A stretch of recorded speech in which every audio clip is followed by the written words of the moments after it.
know what we got going on here.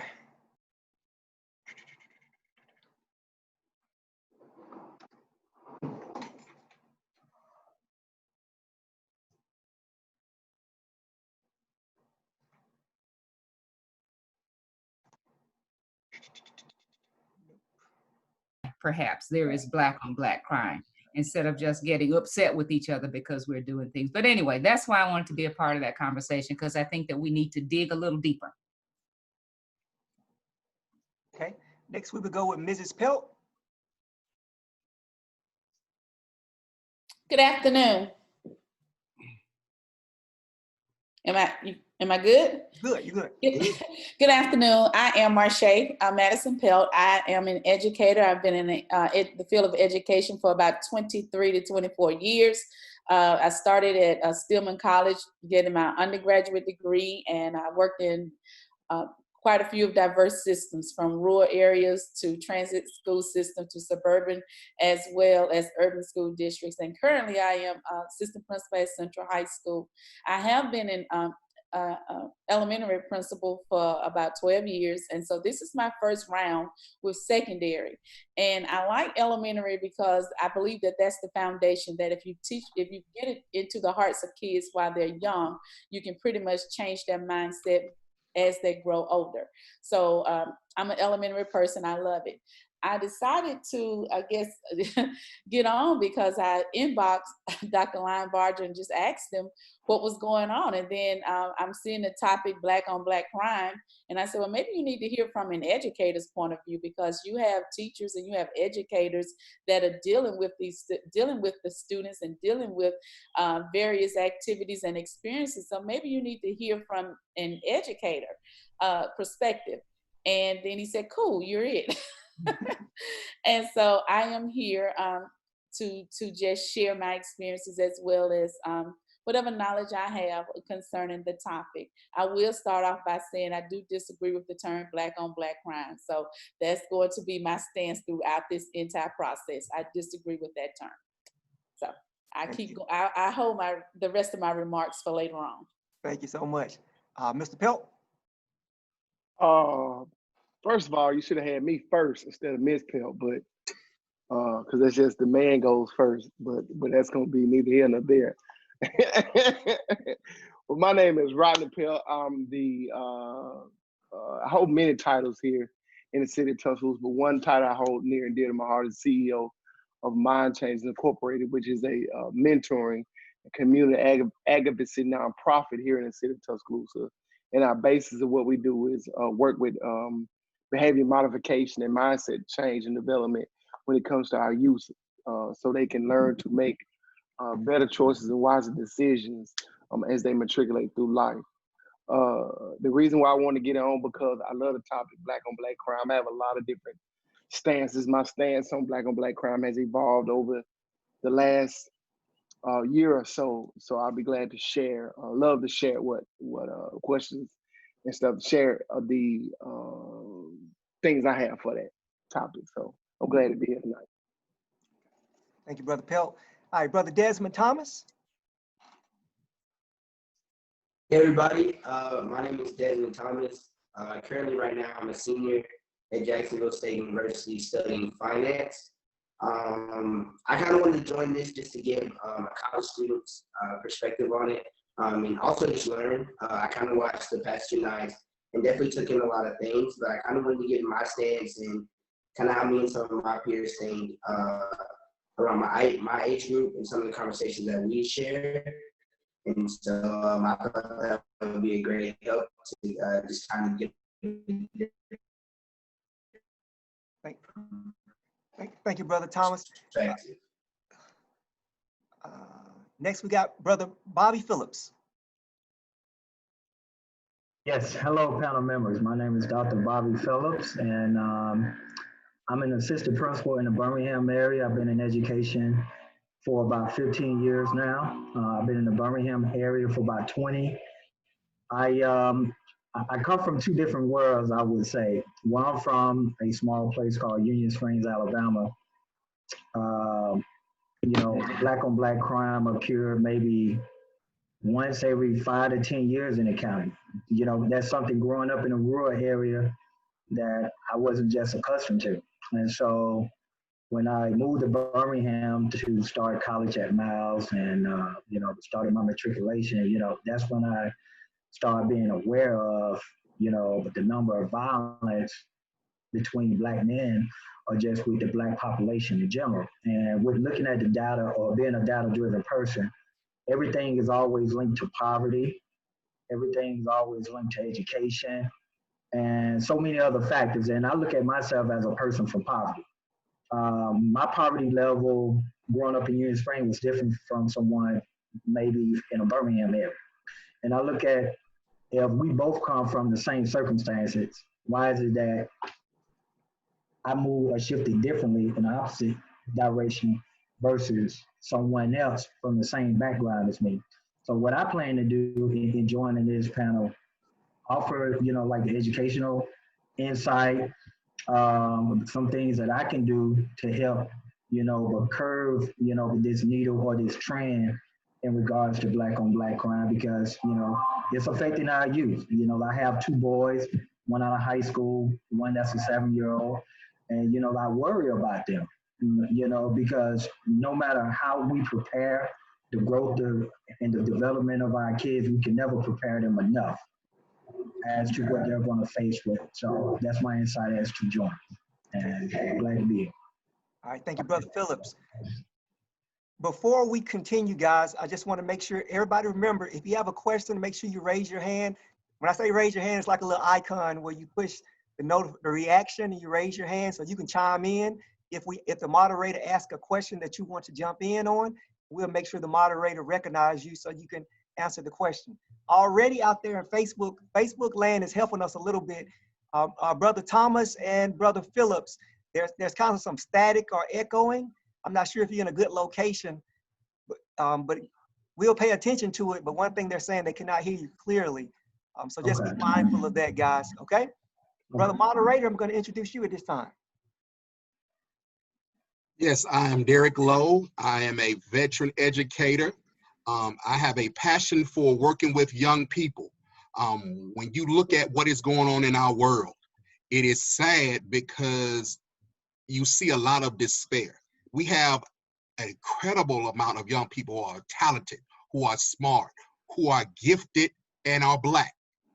But the fairness and way the system is structured is as if they're not getting a fair shake. And the level of injustice in training our young people, we got to focus. We have to, changes don't have to be made. And I want to be a part of that change. I'm excited about the panelists. The last 2 nights have been dynamic. The young people, the mindset, the energy, the environment, the discussion about crime, about fatherhood, the lack thereof is amazing. We have to get into it. We have to love our people. We have to support our people. We have to teach each other to be great human beings and love all people. We are a people of love. We are people of knowledge, and we got to get back to that. Thank you, Dr. Lowe. All right, Facebook world, here we go. We're going to go ahead and get started. And again, let me give you a couple of takeaways that we saw in the comments yesterday and on Monday. Here's some takeaways we kept seeing. The word accountability kept popping up. Accountability. Who do you hold accountable? Are we saying it's the children? Are we saying it's the parents? Are we saying it's the government? Who is accountable? So that word popped up over and over. Another phrase that popped up, abolish the term. Do away with the term Black on Black crime. That was consistent for the last 2 days. Another phrase that popped up, the juvenile justice system is broken. Why are we attacking the young people when they do something bad now, but we knew this when they were in middle school? Why do we continue to allow them to continue doing it over and over and over? It's very rare that you have a shooter out there today and there are no signs at all. That's very, very rare. As an educator, we saw it. We saw it years ago, and we have to be honest about it. And that's what I said yesterday. That's why it tear me up. And it brings me to tears a lot of times because I really think that we're supposed to be supermen and women and that we can change their lives and save them. But like one of the boys told me, who live in the neighborhood, he said, Dr. Lombard, we hear what you say. We hear what the teachers say. He said, man, but you can't save us. We live this life. We walk down these streets every day. And he said, we respect what you're saying and we care about you. But some of this stuff is our way of life. He wanted me to share that with you. Another point comes up, resources. What resources do we have to combat this thing? I know it sounds off topic a little bit because I'm talking about black on black crime, but it's under the umbrella. If you ride around the West Side where I work at, where I've been working for the last 10 years, I don't even see anywhere for kids to play basketball.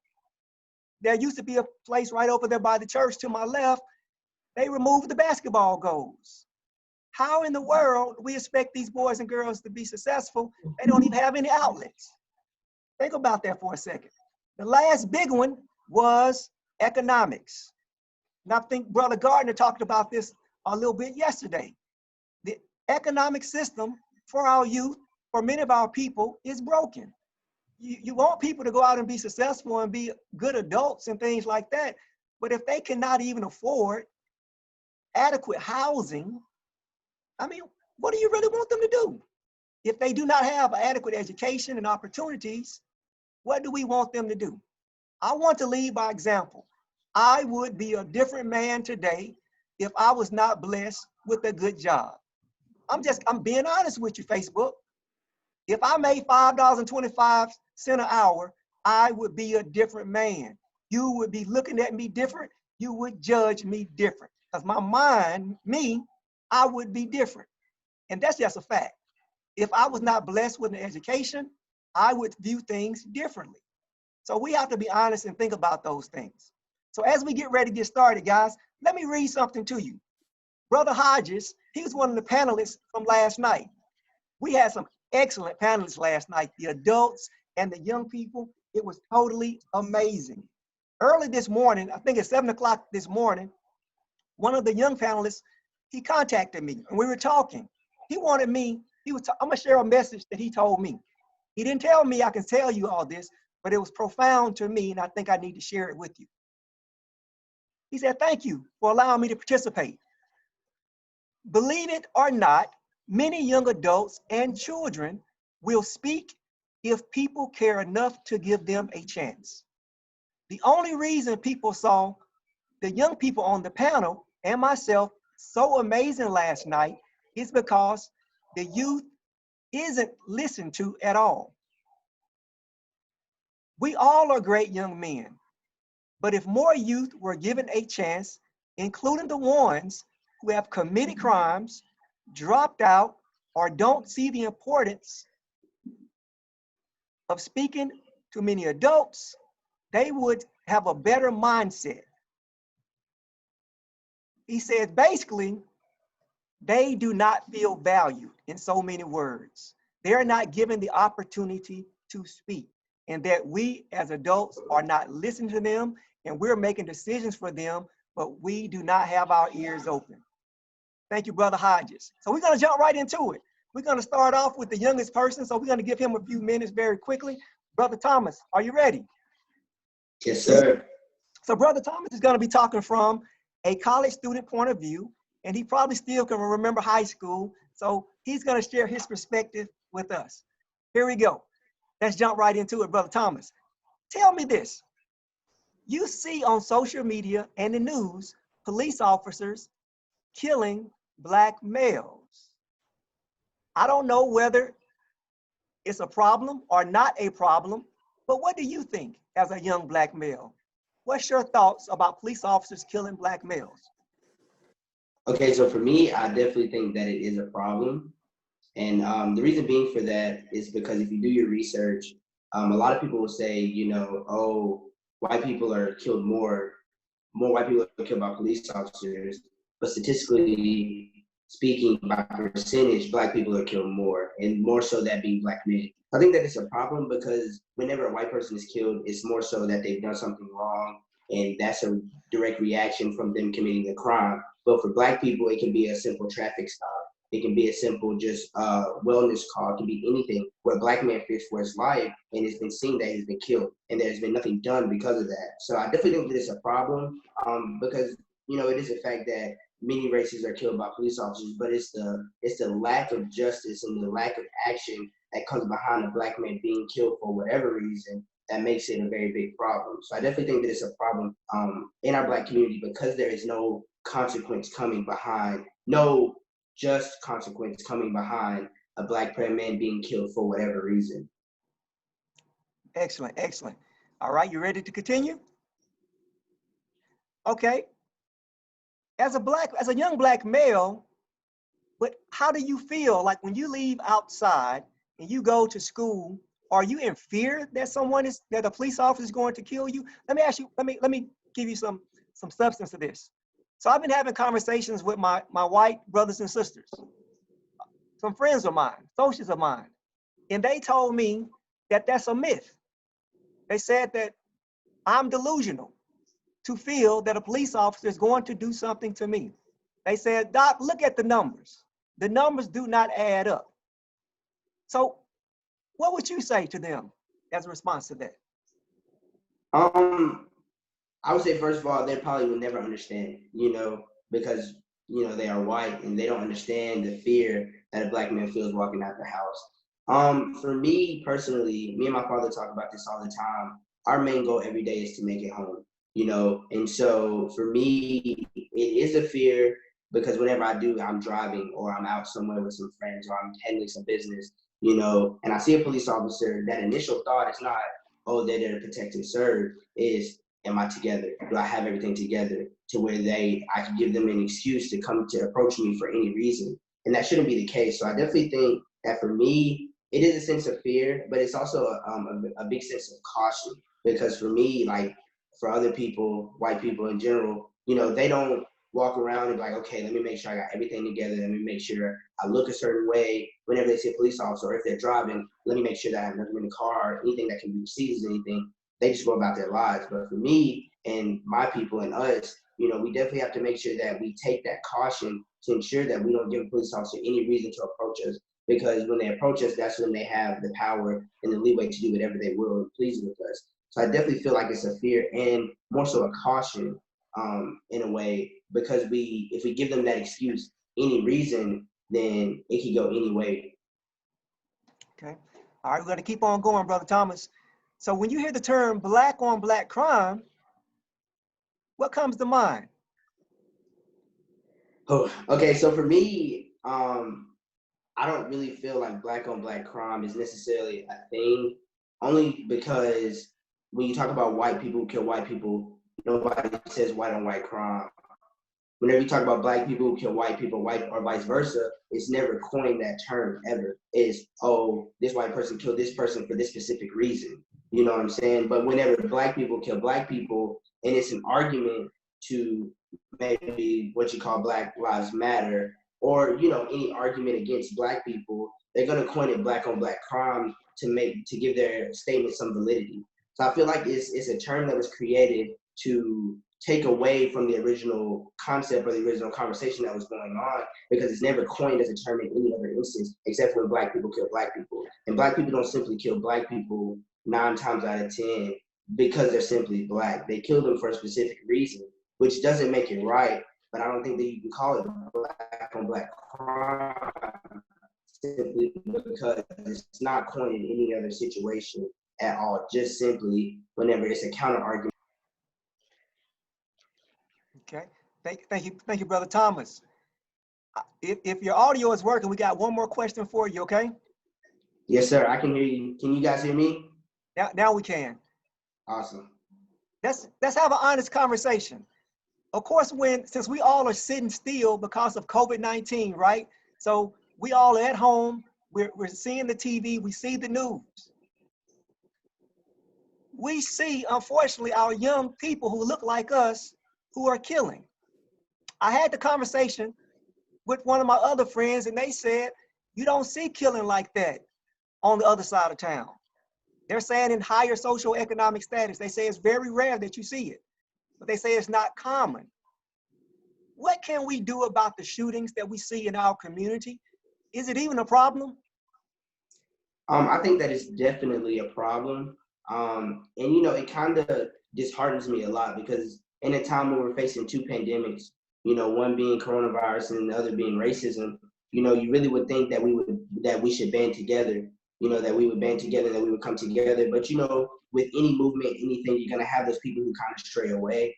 And so I think one of the biggest things, like you said, Brother Hodges said yesterday, they just want to feel heard, you know. And a lot of the times, whenever you know, young Black men and women, they act out like this, it's because they don't get that attention. They don't get that, you know, they don't feel heard. They don't feel like anybody pays attention to them, and it can be for many reasons, you know. Their upbringing, you know, their parents could be working all the time to provide. It's definitely a lot of reasons, but I think one of the biggest things that really could help this is like Mrs. Pelt said, you know, starting early and like making them feel heard. Because, you know, like the old people say, you know, it takes a village to raise someone, you know. And so I think that whenever everybody, people of the community, you know, they start and they come out and they, you know, invest in these students and not just come and, you know, teach young Black men how to tie a tie, but just come and just sit down and talk with them and get to know that student and connect with that student on a different level rather than just talking at them and trying to teach them everything. I think that's when we'll start to see a curve in a lot of stuff. Very you know, good. because a lot of you know, younger adults, we're used to adults talking at us, trying to teach us. Trying to teach, you know, trying to teach us something, trying to give us this knowledge. But we always but you know, younger students, they always feel like they don't have a voice, they can't speak. And so I think whenever they start to feel heard and feel seen and not just talked at, I think that's when we'll start to see a shift, because then they'll be more inclined to, hey, I'm struggling with this, or hey, I'm going through this, and they'll have different avenues to reach out to people. Thank you so much, young brother. So before we get started with the question, I'm going to give the panelists a chance to dig in and talk to Brother Thomas if they would like. Ms. Thompson had her hand up first, so the floor is yours, Ms. Thompson.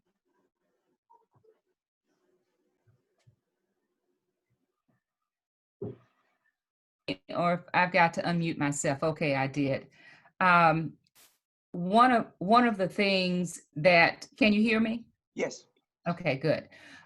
One of the things, when you ask the question about Black on Black crime, that is one thing that really gets you people. You've heard people say it gets in my craw. Well, that gets in my craw, and I think that is terminology that is used to basically to deflect from police brutality against Black people, not just Black men, but Black women too. Breonna Taylor was a Black woman, you know, who was killed. Sandra Bland was a Black woman who was arrested for failing to signal for a lane change. And I think about that all the time, because most of the times I forget to signal. But after Sandra Bland, man, you better believe I try to signal now. And especially with all of my bumper stickers on my car. You know, I got the wrong bumper stickers for police officers. I got all those Democratic bumper stickers. But Black on Black crime is terminology that I think is used to keep us from looking at what's really happening in our community. What, you know, how we have been victimized, you know, by police, but we've been victimized by white people, by a white power structure. So many of us fail to value ourselves, but we have been taught not to value ourselves. And when we have seen white people devalue us the way they tend to do, then we, you know, it's something that sort of gets into your head. Well, you know, they don't value me, so I'm not going to value me, and I'm not going to value my brother. I'm not going to value anybody who looks like me. So the whole idea of Black on Black crime is something that they have planted into our heads. You know, to the best of my knowledge, we're not manufacturing any guns. So, and we're not the ones, you know, the NRA folk who's putting the money into the pockets of Congress people saying, let's don't have any changes in gun laws, because we want We want, and when I say we, we're talking about the white folk now. We want y'all to have these guns so that y'all can kill each other, because we're going to tell you that your lives are not valuable anyway. So it's one of those things that I think it's you know, the smoke screen that's put up there so that you won't see all the damage that I'm doing to you. I will make you think that you're doing all of this damage to yourself. And unfortunately, you know, so many of our young people have been, and not just young people, old folk kill each other too. But so many people have bought into that we are really not valuable. And that's what the role that I see the Black community, especially Black people who are fairly educated and who have an understanding. It's our responsibility to make sure that our people know that they are valued, that their lives are valuable, and that lie that the white man is telling them about how you know, how they are not worth anything. We got to make sure that they know that it's a lie. Okay, thank you for sharing. Hey guys, brother moderator, before we get started, we have everybody here, but we have one new person, Mrs. Cooper. We're gonna let Ms. Cooper introduce herself. She's not on the question, so we have to let her slide in different places. I don't believe Brother Thomas' name is on questions, but as we start talking, we're gonna give him a chance to jump in as well. We still need that young person perspective, okay? We're going to let Miss Cooper and Miss Young introduce themselves and explain why they wanted to serve on the panel. Then it's back in your hands, brother moderator, okay? Miss Cooper. Hey, how are y'all? Can everybody hear me? Yes. Okay, good, thank you. I'm Jamila Cooper. I do live here in Tuscaloosa. I have a nonprofit mentoring organization for young women and girls, and it's called Worth It Inc. And aside from that, I'm a Black woman, I'm a mom, I'm a citizen just like anyone else. But I wanted to join the conversation today to kind of bring light to the fact that when we discuss this quote unquote Black on Black crime, the conversation tends to drift away from the problem we have, that is the police. And we as a community tend to internalize their failure. And police reform is, I think, a necessary element that's going to have to take place in order for us to see any kind of transformation that we're trying to see in our community. Because in order for any kind of community, especially a Black community, to thrive, I believe there has to be an active and effective security element. And unless all of us are gonna like Black Panther up and take to the streets and, you know, do our own patrolling and everything like that, we need the police doing their job for us so that we can focus on all these other things we talk about, pouring into the youth and building up our facilities and creating resources and things like that.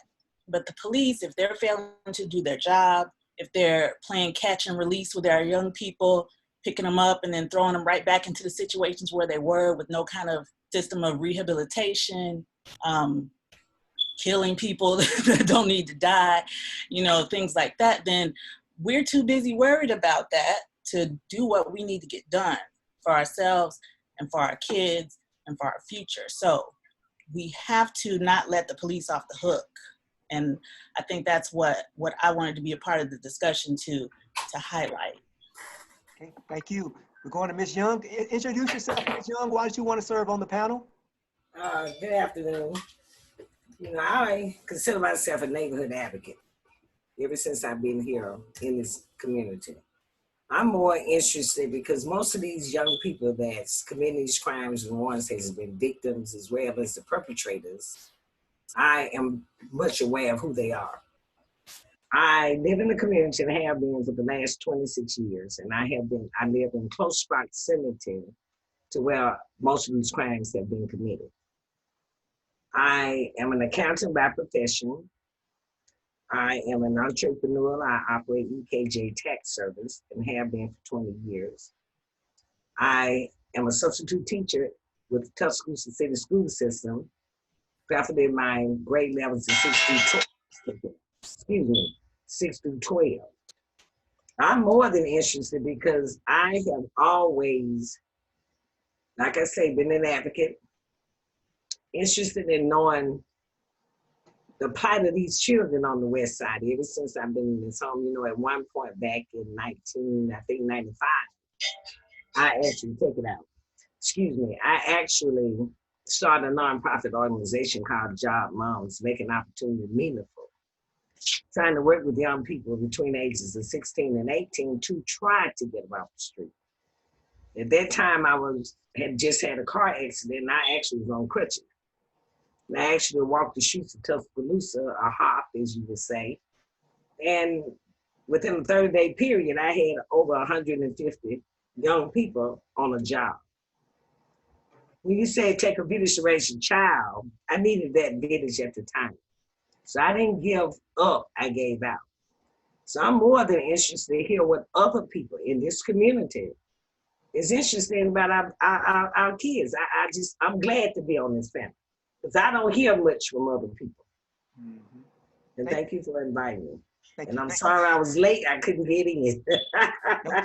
No problem. Thank you, Ms. Young. Again, thank you to the panelists. We are excited. We are ready to jump into this conversation. Thank you, Facebook. I see you out there, Facebook. You're already chiming in. You're giving us suggestions.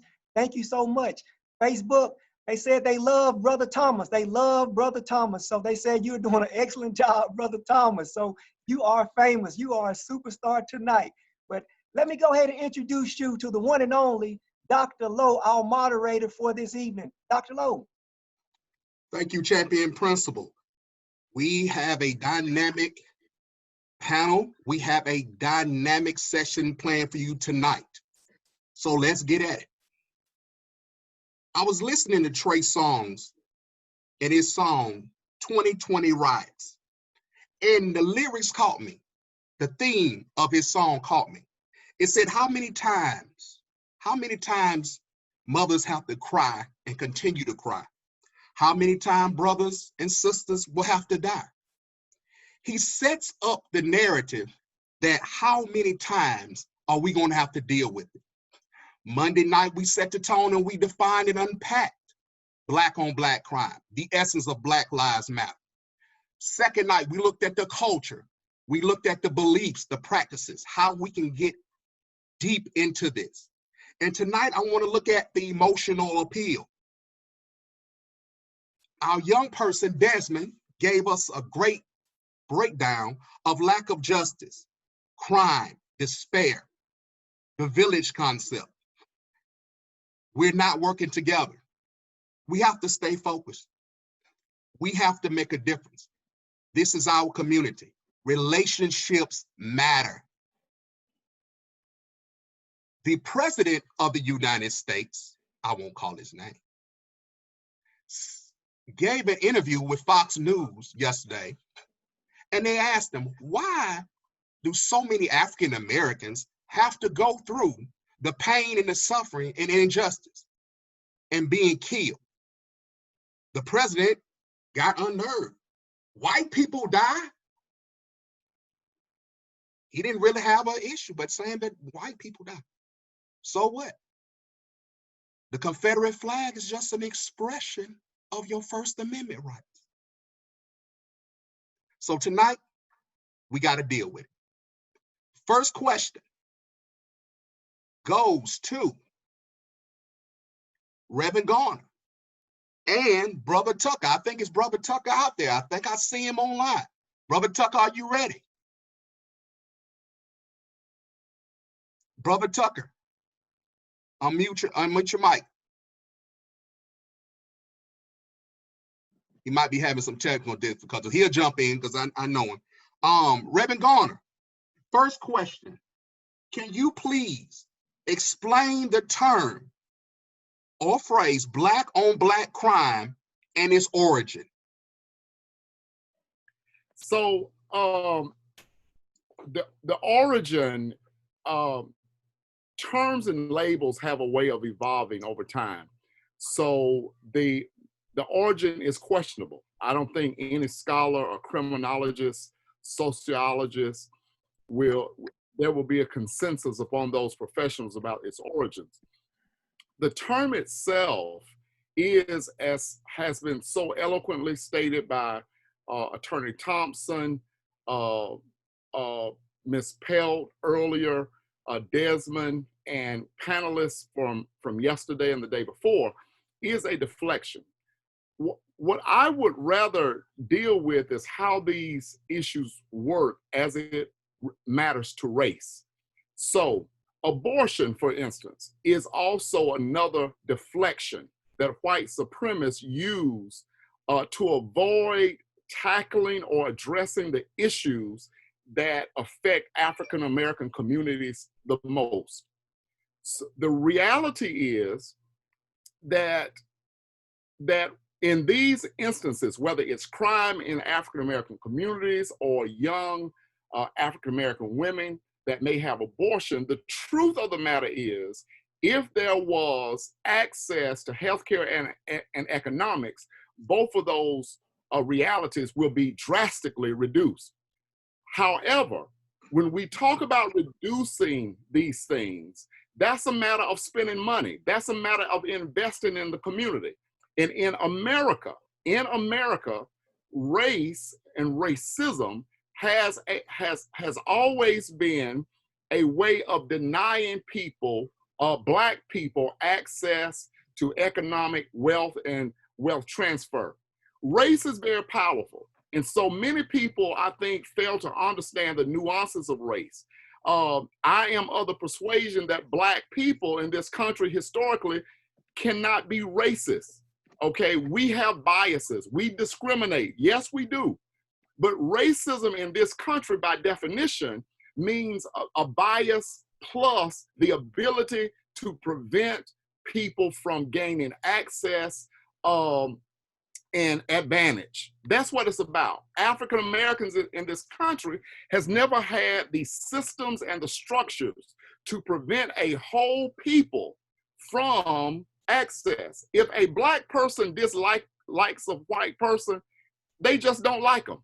They cannot prevent them from getting a job or buying a home. That's not been the case in the United States of America. So those are the issues that really matter in our community. So every time there is an effort or a push to value Black lives or to put emphasis on Black lives and communities, there's always a backlash. And terms, unfortunately, have been the way that this country has sought to do that. In closing, I'll say this. Like any other ethnicity, we have problems, but we should not have to be made to continue to keep up these Herculean efforts just to get a fair handshake. We should not be made to continue to make bricks without straw over and over again. So people are going to say, pull yourself up by your own bootstraps. Well, you tell me what other ethnicity has done that. So in our condition, and with the atrocities that have faced us, any other race or ethnicity, if put in that same place, would be doing the same thing. Okay, so there's historical accounts and records of that. So I do think that the term Black on Black crime, it is a deflection from addressing those matters that really need addressed. And here's the ploy. They know that there's no easy solution without economics. So they also know that if they can say, well, what about the Black on Black crime? Well, we can't start talking about police brutality until we start addressing the Black on Black crime. Well, they know if they're not going to invest the economics and provide access, that's going to be a reality from now until Jesus come back. And so they know that it's not something that's easily fixed until there's some investment in our communities, until there is legislation passed on the city, the state, and national level that can provide some type of reparations to a people who have been denied for centuries. Excellent point. Excellent point. The denial is key because we've been denied over and over and over, told you got to be twice as good. Why? That's a powerful piece, Reverend Garner. Thank you. Robert Tucker.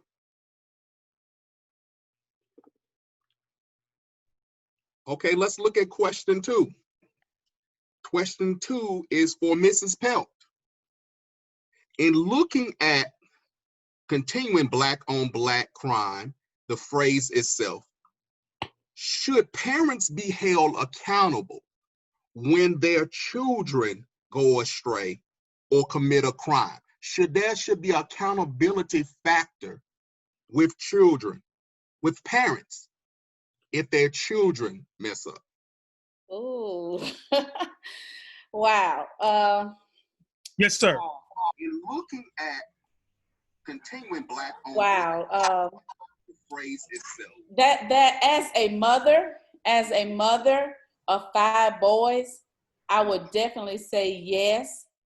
But then I think about also as a mother of 5 boys that I have raised them the right way. And I have shown them and I have told them what was expected of them from an early age. You are expected to graduate. I can't come up to the school. I better not come up to the school no 2 or 3 times dealing with no behavior. You and I gonna have an issue. I mean, with all of that in place, I would probably say if I did my best, and I truly did my best, and then put them in the hands of the Lord with some strong prayer, I would probably say no, mothers cannot be held accountable. But as an educator and working in the field and working in the school system, I have seen mothers, I have contacted them and they will come up to the parent conference. And I'm thinking of one in particular, 4th grader. And the mother is standing there and we're telling her what he cannot do. And he turns around, she asks him a question, and as a 9-year-old, he turns around and he tells her, shut the F up talking to me. And she stops talking. As a mother, now I had to become mother principal, because once you put that at the school, you can't do that here. Those are separate terms. I have to lay a strong foundation, like you're not speaking to my teachers this way and you're wrong for allowing him to speak to you. He cannot, he will not. I do believe that in some terms, but in that case, we tried to help the mother and train the mother. Get tough on your son. Stop it. He does not rule your house. Let him understand there are rules in your, she would call me Miss Pell. I was looking for him at 2:00 in the morning. He's 10. Why? So as a mother of 5 boys, I would say no, but as a mother that is struggling probably with 8 kids and don't know how to raise children and need that help, but will not listen and accept that help, I would probably say yes. It's a 2-way situation. It takes a village to raise the family. I'm sorry, it takes a village. It takes all of us. It takes grandparents, uncles, aunties, school teachers, principals, the any type of community agency, that if mothers will listen and be involved and take the heat, because truth of the matter is, as an educator, we can help you from a lot of tears down the road. We can stop a lot of tears down the road if you will allow us, and if you will allow us to share and share what we see while he's not with you. But when I saw that, and I saw that young child gave me more respect than he did for his mother, I mean, we're lost. That young child gave his principal, gave his teachers more respect. And at that point, there's no need for me to send him home. There's no need for me to send him home. No. There's no need for me to suspend him. There's no need for me to do that. There's a need for me to discipline him in my office, and the discipline might have been, okay, you have time out with me for 30 minutes. Guess what? You're doing your homework right here in front of me. Now you have to read to me. Now, no, we're learning how to clean because I'm going to teach you a skill. You got to make it in the world, and I don't want you doing this. So let me show you how to type. Let me show you how. So now I have to become, mother too. But as a mother, as a praying mother, I would love to say mothers should not be held accountable. I would love to say that. But as an educator that actually see some mothers that do this and they don't believe it, they just don't believe it, then the answer is yes. You are partly responsible for the children that you create. Awesome. You have to take responsibility. You have to be accountable. You have to take responsibility. And the truth of the matter, I would tell all my parents, we're on the same team. I'm your partner. We're on the same team. We're on the same team. We want the best for that child. I want to see your child graduate from high school. I want to see your child have a college or career future. I want to see your child make it. I'll help you if you help me. Let's both demand that this is the accountability for this child. Let's both demand it. And when you have a 9-year-old child that can explain to me what cutting bricks is, and his principal is lost as to what, and he can explain that to me, that's a mother's problem. That's a mother's problem. Because my 5 they probably can now because they're grown, but mine's at 9 years old didn't know what it was. They had no idea. So I just think now, yes, we all are accountable. We have to have some accountability. And I mean, we love them, but parents, we got to work together. And you got to believe it when we tell you. And you have to listen. And we are all in this together. If you listen and we work together, if we become strong together, we can produce some great children. Awesome. Great children. Cooper, Ms. Cooper's hand is up. Brother Zoe, I think we got his technological problems worked out. Hold tight, because I want to see how that you weave in with that. Let's go to Cooper first. Ms. Cooper, talk to me. Okay. Hey, yes, I just wanted to, Lord, something just tried to kill me. But no, I wanted to chime in with what Marche just said, because I do agree that parents just automatically are responsible for their own children, but we do have to take into account that there are some parents that are young and completely inexperienced. Like, they don't know what they're doing, and it is highly likely that they will make major mistakes with their children. And we do have to take that into account, and it has to be, a case-by-case basis, because a parent who is directly teaching their child wrong or neglecting to teach them correctly, or just failing to do their job, that's one thing. They're totally responsible for whatever their child is out there doing. But a parent who has sought help or has said, I don't know what I'm doing, someone help me, has sought resources and didn't find them and just ended up losing their child to the streets, you can't really hold that parent responsible in that sense, because they've done all that they know how to do. You know what I'm saying? So these are the two different things that you have to weigh as far as parental responsibility. Awesome. Because I remember my mother would say, you did something. You did something. And I remember she said, she would let me get in the house and things would just go on just as plain and normal. And all of a sudden, Miss So-and-so called. I said, oh, Jesus Christ. I knew that, boy, I started saying, I said, boy, this is it. And I like, please don't tell my daddy. But parents know. And you have to know your children and love your children, build those relationships so they won't play you, because there's a lot of playing going on. And children will play parents. I have a 5-year-old. He's doing a good job of it, and we shutting that down. So you have to start at an early age. That's why I love Monday night. We had our early childhood specialists in talking about the importance of speaking life and words for and over your children. It's important. It's vital, ladies and gentlemen. We have to do it. Ladies, I appreciate that. Go ahead, sis. Let me tell you this. I've had children come to me now, K4, K5, K6 schools. And so I've had students come to me and say, so-and-so took my bike He won't give me my bike. He came into my yard and he took my bike and he's riding it. And I would, I was call a child in. And of course they would deny it, but I would always tell them, you got to 4 o'clock when you get off that bus to get that child back his bike. I'm showing up at your mother's house. But my response to that is that mother knew that child did not have that bike when she did not buy it. Didn't nobody, your child coming to you in the yard and he's riding a bike or he's playing football, he's taking somebody.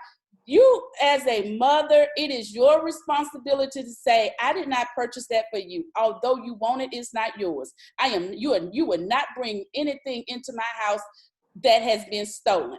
Take it back and apologize when you take it back. I just believe in parenting, should be parents like that. But as the principal, I've had to step in and even go into some of the neighborhoods and tell them, Mama, I need the football that he took for so-and-so off the bus. I need the football and give it back to him. Thank you, I appreciate it. And so those are the things I'm saying as mothers. We have to be held accountable for the things that our children do. Even though they may want it, they have no reason or no right to go out there and steal it. We work for it. Work ethic, that's strong. Brother Zoe. Yes, sir. 3 minutes. Panel, I have to, because of the interest of time, we got to talk a little bit about time constraints.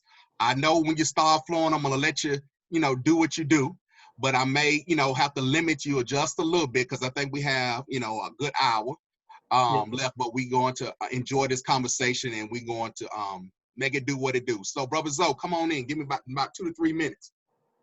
Yes, sir. Basically, brother, just want to piggyback off the black on black crime thing and how it started. It started really with the FBI and the counter-pro intelligence of J. Edgar Hoover that's still going on today.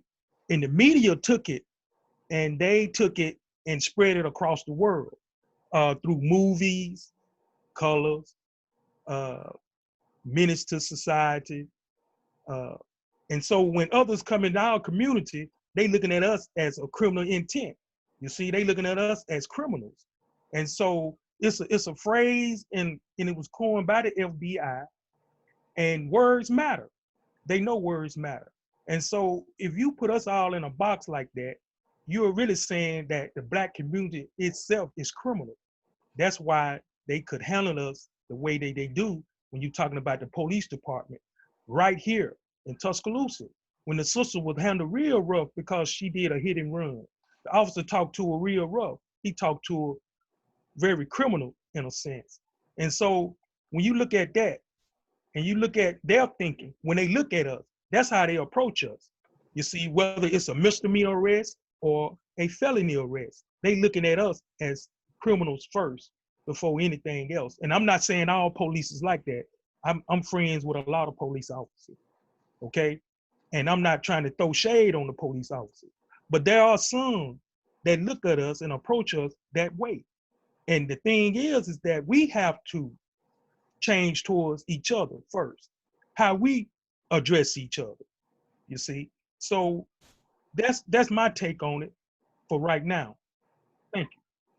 Thank you, Brother Tucker, and we'll get you in commenting throughout.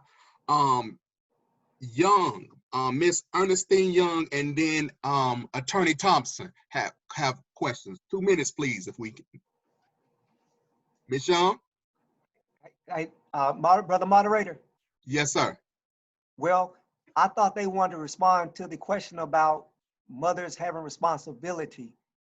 They really didn't have a question. I was gonna get you to just ask them if they want to follow up about that. I think that'll be interesting to hear mothers speak. Talk to me, Miss Young.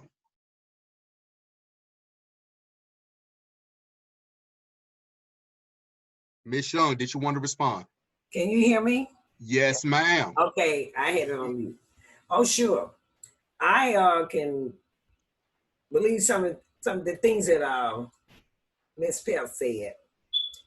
But today, I'm not really looking at babies. I'm looking at these young people now, 14 on up, and we'll say 12 on up. The things that these young people are doing now, they should be accountable for themselves.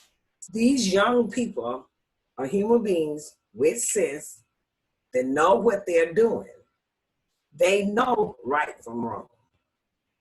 The only time I think a parent should be accountable for what their children do when it comes to crimes is when that parent is part of what their child is doing, because there are some parents that's involved with crimes along with their children.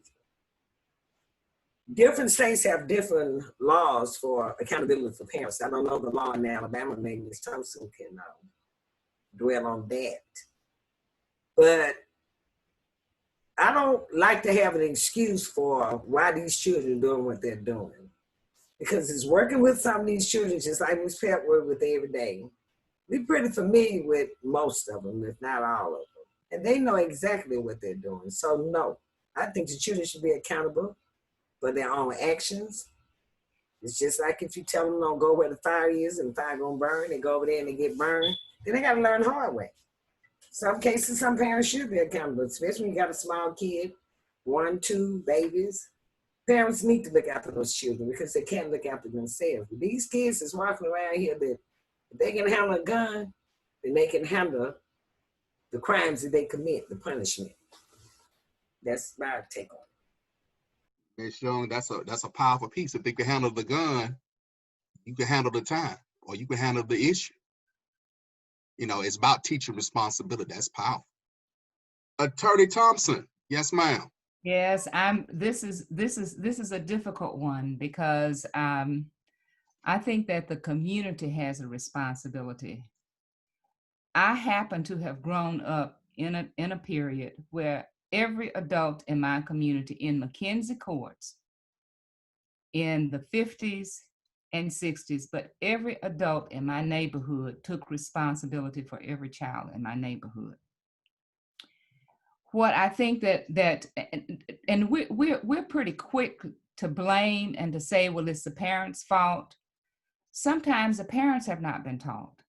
And when a parent has not been taught, then how can the parent know what's right and wrong? And so that's where the community has to come in. But we are afraid to do that now. You know, the community is, and I just think that the community is not taking its responsibility for the children. I still am in a situation where when I'm somewhere and I see a kid acting real crazy, you know, I'll have a real nice conversation with the kid. And most of the times it's okay with the parents and I'm having a really nice, respectful conversation with the kids. But a lot of times the parents don't know what to do. And that's what makes it difficult when you say that you hold the parents responsible when the parents have not been taught themselves. So, I mean, just because somebody gives birth to a child doesn't mean that that person is a parent. It means that that person has been the vehicle through which that child came into the world. So it's really difficult. And I've done juvenile cases too. And I've seen situations where, you know, kids were getting into all kinds of trouble, but the parents didn't know. I remember it goes back to when I was in law school. I was a big sister to a kid who was in juvenile court. And the parent had no idea, 3 children. Parent had no idea what to do with children, had no idea how to rear a child, and nobody was there to teach her. I think that she wanted to do the right thing, but there was just nobody to teach her. So the entire community has that responsibility. Don't know how we get it done, but it's our responsibility. Awesome. Thank you. Desmond? Brother Moderator, hold on, Brother Moderator, I'm sorry. Excuse me for interrupting you, but someone in Facebook land, they wanted to do a follow-up question with Mrs. Thompson, okay? Okay. Let's pose the question, Doc. Here we go. How and when did the society change from the village mentality? How and when did this happen? You don't want me to get into that, not really. 2 minutes. Attorney Thompson, 2 minutes. 2 minutes. Okay. Go ahead, Doc. Go ahead. Yes, ma'am. You know, I started school in 1954, okay? In September 1954. The Brown decision was rendered in May 1954. So a few months after Brown, I started school. And I don't want to suggest to anybody that segregated schools were best for our children. But God knows I got a good education at 32nd Avenue Elementary School, which is now Martin Luther King. All of my teachers were Black. Half of my teachers lived in my neighborhood. And they taught me. They were all, I mean, my mom had a 6th grade education and my dad had left. So all of these people were responsible for me. And I, you know, as I said, I don't want to say that there's anything wrong with Brown, because I think that Brown was absolutely right, but I think that the way we implemented it was wrong. The assumption that in order for a Black child to get a good education, that Black child has to be shipped off to a white school with white teachers who don't know the child, who don't know the child's parents, and many of whom would prefer that the child not be educated. So that's where I started seeing the change. And then we bought into this whole individual success. Doggone it, when I was growing up, we joke about this, about a woman who would send to your house and say, you got an extra dozen of eggs for me to cook for my family for breakfast this morning. But we all did share. But once we got into this we bought into something that was not us. African people are communal people, but we bought into this individual responsibility, this individual stuff. That ain't us. We're communal people. And once we decided to drop, because somebody told us that what white folks was doing was right. You know, white folks got the coldest ice and the hottest water. And so when we dropped that, we dropped all of that communal stuff. How many of you know your neighbors, your next door neighbors? Do you know their names? My next door neighbor grew up with me, and the one down the street was my first friend. And we still take care of each other. But that's because we grew up in that environment. But in some of your neighborhoods, I guarantee you don't know your next door neighbors. And if they got kids, you don't know the kids' names. So what do you look like trying to help rear a child whose name you don't even know? I'm sorry, I know that took more than 2 minutes, but no, that is good. You know, I'm growing up on west side of Tuscaloosa. I would say Flores has the coldest ice, but you know, that's me. That's where you old school Tuscaloosa. But that was a white man that owned Flores. Oh goodness. I thought it was African American. I apologize. Moving on. Moving on. Thank you, Attorney Thompson, for that one. Next question goes to Dr. Phillips and Attorney Thompson. In light of the accountability piece with our young people, what should be done when juveniles who show signs that they're headed down the wrong path of destruction? What should we do? We are in a society of social emotional learning and trying to do some things and helping our young people, which is necessary, but we don't want to get caught up in just terminology or just the program. So what should be done when juveniles who show these signs go astray? Let's start with Dr. Phillips and Attorney Thompson. We can do the follow-up. Dr. Phillips. Yes, sir. Well, that's a great question. I think that when we have kids or students that are going astray, whether they're in school or whether they're in society, I think there needs to be a plan of action, either from the school and or the community, to assist the child and or the parents with the growth and development of that child. Speaking from a school system point of view, with me being in middle school, if I see a kid that is exhibiting like irrational rash behavior, you know, we want to, decrease the school to prison pipeline. You know, our first thought shouldn't be to put this kid out of school. You know, we have to look at the infraction. And the next step would be bringing the counselors in to, helping us assist with, but getting this kid some help. And we have to put a plan and action in place. Now when I was growing up, like, I guess the mental illness the Black kids wasn't thought of. But we didn't have like the mental illness issues that our kids are faced with today. When I was growing up, like it was butt whipping deprivation for doing stuff. Now these days, everything, like a butt whipping don't solve things. Our kids need help because they see things at home that traumatize them. And, like a lot of times our kids come from either, seeing someone shot in the community or, they've been put out their homes and they're afraid to speak out. And so when they get to school and if someone says something to them that may not be, like the worst thing to say, they react differently. And that, but the next thing from the school or some other people would be, hey, but this person is a problem. So then we got to utilize our community resources. We have to get our counselors involved. We have to do a whole mental health workup and put a plan in place that's going to redirect and, like restructure our kids to keep them from going down the wrong road. That's the best approach I said. And, like with mentorship, we have to put mentors in place with our kids. And, I had mentors growing up. But now, but we have to pair them with people because what is lost in the art of our kids is relationship building. They don't respond well to others because they don't have great relationship skills or relationships with people that look like them. And this may be a little off and a little crazy, but I have the experience I've had with the juvenile system is pretty much as an educator.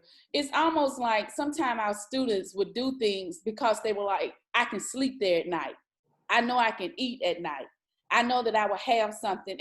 And that's where I begin to see that the system, the juvenile system, as well as parents and the education system, all of us have to work together because, and even DHR, when people fail to step in and help children and then children go and do things because they said, well, I've been there before. If I go back, I have a record, but Ms. Pelt, I can sleep at night there. I'm during the morning, they're going to make me get up. I'm going to eat breakfast, but I'm still going to be able to log on and participate in activities. It's going to be structured, but at night, I can still lie down and not have to worry about all of the activities, all of the experiences that may be going on in our neighborhoods. And so that's my, I guess, thing with the juvenile system is that you make it where you can support the students, but still make it where they don't want to come back. That you work with other agencies and help that family so that those students don't have to come back and they can find a way to sleep peacefully at night, or to make sure that they have food when they wake up in the morning. And all of that is still with training parents, training moms, even when parents, even if mom can't get it together, big brother, I'm sorry, you got to step in, but we got to ask you to help feed the little kids so all of y'all can go to school. But so everybody can eat and go to school. And then we get to school, we love on them. We do what we can to love on them, that we nourish them, we provide, we build relationships, we tell them that we love them, and we tell them that we're pulling for them. But my thing with the juvenile, my experience really with the juvenile system is that kids will say, I can sleep there at night. Or I can't sleep at night, Ms. Pell, can I sleep in your office for just a few hours? But if I'm in juvenile, I can sleep at night. So Marsha, I'm so glad that you just chimed in on that, because what you're talking about are wraparound services. And I, a lot of people don't, you gotta if a kid is in the juvenile court system, then there is something wrong. The kid is not there because the kid is a bad kid. The kid is there because the kid has come from some bad circumstances that's led him to act out in a way that got him in the system. And so we have to go back and we have to look at all of the stuff that's contributing to that. The mental health counseling. I don't say that every child has a mental problem if they're in juvenile court, but they got some behavior problems, because that's the only thing that gets them in there. And so the behavior problems are generally attached to either some mental or emotional problems. And so that's not something that they can deal with by themselves. you know, you said, well, you got to behave, Sonny. And so Sonny says, okay, I'm going to behave. Sonny doesn't even know what behaving means. And so we have to look at everything that has contributed to that child getting into that system. And mentors, there, I don't think that there is anything that's better than mentors. I mean, I think that but they got to be mentors who really know and who really understand. And as a former principal at MLK told me one time, she was I was saying, what is it that we can do to help? And she said, Miss Thompson, what we need more than anything else for these children who are at the school that you went to as a child are mentors. And we don't need a mentor who's going to come in and work with them, you know, 2 weeks or 2 months. We need somebody who's going to stick with them, because 9 times out of 10, they have had people coming in and out of their lives all the time, their entire lives. And that is not the kind of consistency that a child needs, you know, to develop and to become a good, you know, productive adult. And so what we need in that juvenile, once they get into that system, you know, they're captive then. That's our opportunity to provide them with every service, every support that they need to become fully functioning, productive adults. Thank you, Attorney Thompson. One thing I want to look at, Brother Pelt, I see you. I want you to come in on the mentoring piece. We hear the term defund the police, and we looked at policy. Policy is important because I understand we want to take statues down of the Confederate soldiers, and that has its place. But I think we're getting too caught up of not having something to happen on the national level, on the state level, and why we need to vote. We have to vote. We have to know that the local election and every election and people are in certain positions make decisions related to our lives, and you need to know who they are. And if you look at Camden, New Jersey, you look at other cities who did some things of defunding the police, it wasn't that they was going to dismantle the police, because you have to have law enforcement. We live in a sinful society. You have to have law and order. That is the structure of our society that God said, you know, that's why we have 10 commandments, Hammurabi's code. We have ethics. We have to guide our behavior. But the defund the police, we have to be careful, because that's not our term. That's not Joe Biden's term. Language matters. Mentoring. I remember my dad was in the hospital and I looked out the window and I saw something in Northport that was very interesting. I saw a police officer playing basketball with a group of kids in the community. And it was a diverse setting. And using your resources and shifting it is critical. So Brother Pelt, talk about that mentoring. And anybody else want to, for 2 minutes, get in and Reverend Garner to talk a little bit about it. Let's look at that, you know, the policy aspect. Brother Pelt. Well, thanks for allowing me to have a voice on tonight. And I just want to, first of all, thank all the young people that's been on this panel all week long, from J-Line to Rand to the young man that's on tonight. I just want to say thank you guys for giving up your time to address a situation that's going to affect you in our future. So it is very productive that you got on tonight. But mentoring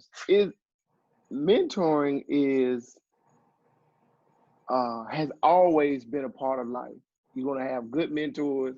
You're going to have bad mentors. I had mentors growing up, but my mentors smoked cigarettes and drank Budweiser beer. So I knew how to smoke a cigarette and I knew how to drink Budweiser beer. Those were my mentors growing up. I knew how to fix lawnmowers and different things like that. And boy, you need to go get a job. That's all I learned from my mentors. But now with the way the demographics is changing, the way the way life is changing, these young kids need mentors from birth.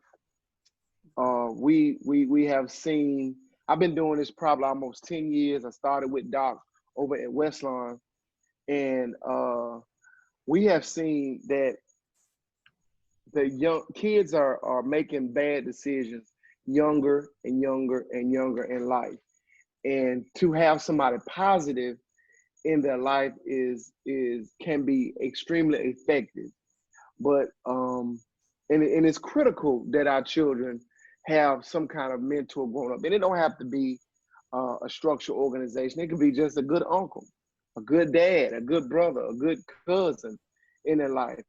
But it has to be somebody that's consistent in their life and consistently have the best interests of their child.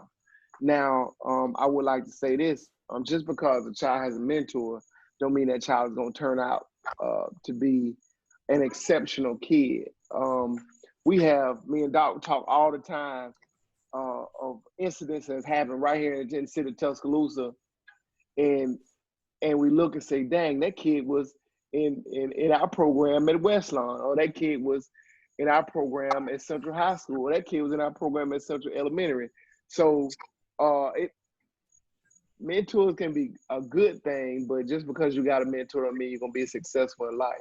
It takes, like everybody said, it takes a village. It takes those teachers, it takes those administrators, it takes those good parents, and it takes that community to be able to raise a child that's going to be exceptional, coming from some of the circumstances that they come from.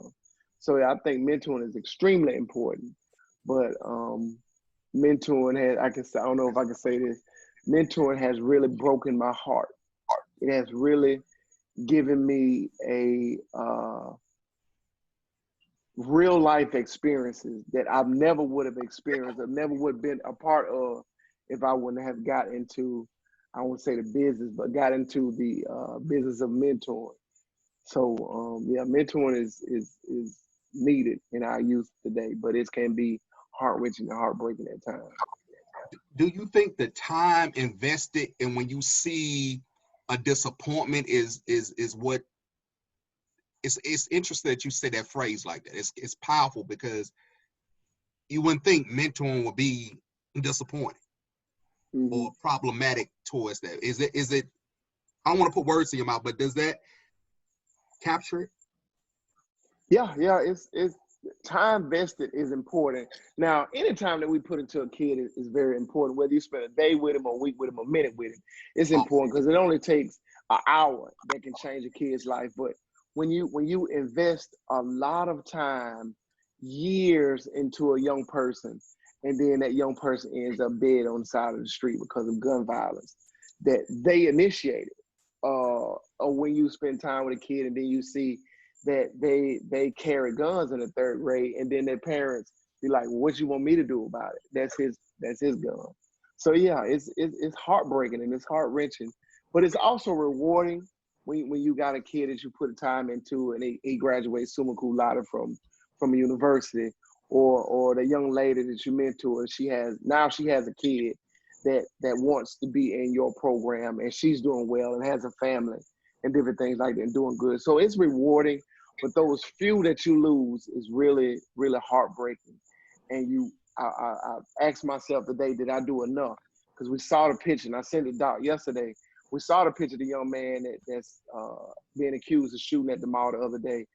And that young man, me and Dr. Linebarge, and probably many others, talked to and try to touch and try to mentor him along the way. And I asked myself a lot, did I do enough? Did I put resources in place so that young man won't go down the wrong path? Did I do enough? Did I talk to his parents enough? Did I pull him to a side and whisper in his ear and say, hey man, you can do it. You can be greater than what your present circumstances is, because your present circumstance does not dictate your future outcome. So did I do enough? That's where the heartbreaking come in at. That's where when you see jail-based and you see them getting accused of crimes, capital murders and different things. I tell you, I was asked by, and I know it probably gonna get me in trouble with somebody, but I was asked by an officer, which kids, who are the gang members now? Who are the ones that we need to be looking out for? So I sent them a picture of several kids that we can try to grab hold of now and try to help before they end up in bad situations. But the ball got dropped somewhere. I'm not gonna say on my end or the other end, but the ball got dropped somewhere. And out of those 5 kids identified, 4 of them been charged with murder and attempted murder. So that's where the heart wrenching comes in. That when I know that I didn't do enough to stop some of the systemic crime that's going on in our community. And Can not I? saying that I'm Superman, but you know, Yeah. just you know, you can go ahead. Thank Yeah, you. And I, keep it Miss light. Pelton talked enough. Miss Pelt, hold on one second. Attorney, I got you. I want to hear what Desmond has to say because he has his hand up because I want to keep our young people focused. Doc, what we got going on in social media world? I think Doc needs to chime in real quick. Champion Principal, talk to me. For sake of time, for the moderator, I'm just watching the panelists right now. It's a lot of good things going on in social media, but let me get back to the panelists for the sake of time. Let me put things in order for you as I saw them. We're still on the same question.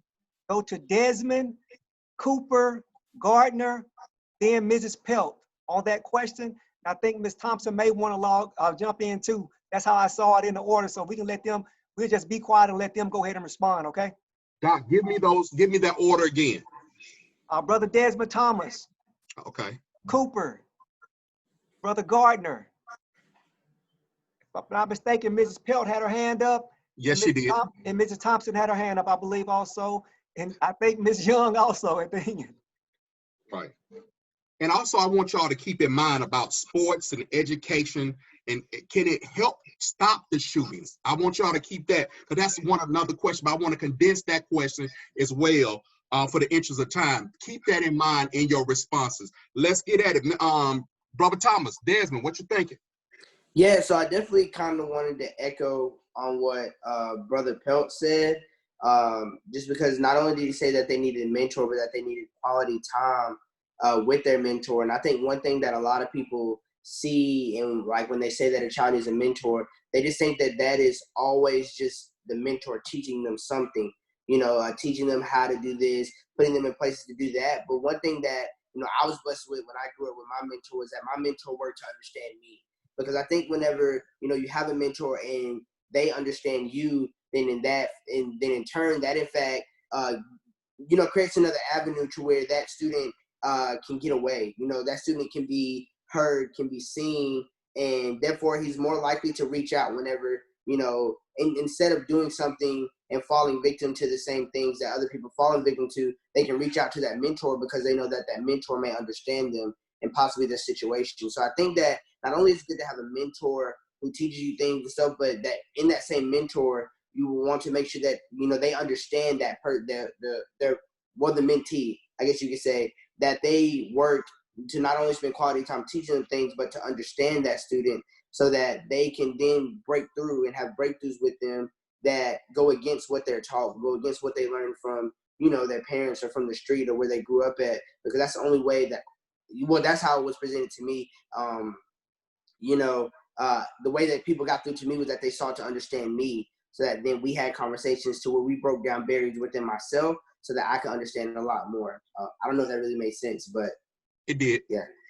You set it up from the young people perspective, and that's what you want to hear. Ms. Cooper. Yes. Okay.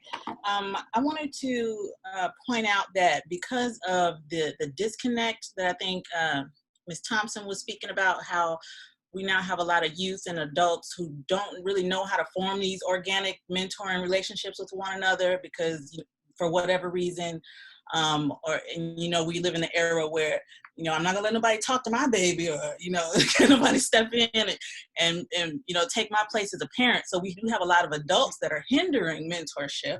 I just want to say that. That's but the there elephant in the room. has to be more, right, there have to be more opportunities created within a community where youth and adults know where to go in order to link up with one another, if that makes sense. There have to be more organizations like what Rodney has and what I have, where because it's not like it used to be where you couldn't walk down the street without getting mentored from somebody. But now there kind of has to be a place to go in order to link up a mentor with a mentee. So we definitely need to create more of those. And I know because, okay, I'm not originally from here. I'm from Chicago, which is, I'll say, a little more criminally advanced than Tuscaloosa is. And a lot of that has to do with the fact that a lot of things we used to have for the kids and things like that were just defunded. They were taken away. The school funded programs were taken away, you know, and when you have a bunch of aimless kids with no mentors, like, what do you think? What do you think is going to happen? And and there's a lot of gang activity there. So when those people end up being their mentors and they develop into criminals that, you know, it at some point becomes unsafe to try to intervene with. You know what I'm saying? Because if you want a killer, like a real killer, to put the gun down, you have to take it out of their hand. And regular people in the community are not equipped to do that. So there have to be opportunities created way before that point where mentors and mentees can link up and really get a hold of them before it escalates to a point where you can't get involved without endangering yourself. Good point. Reverend Garner, talk to me.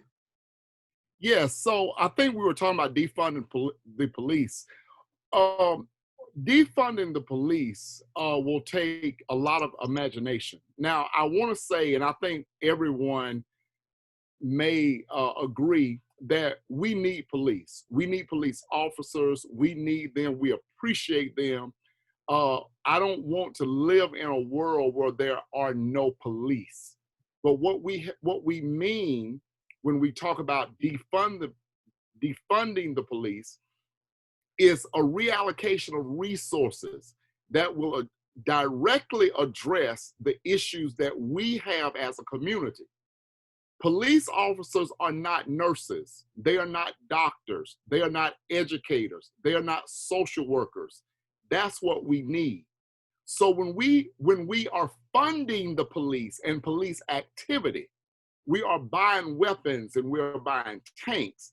Many of the communities that we're seeing are really militarized communities. I mean, imagine why do we have tanks and really high-powered, almost military-grade weaponry in communities?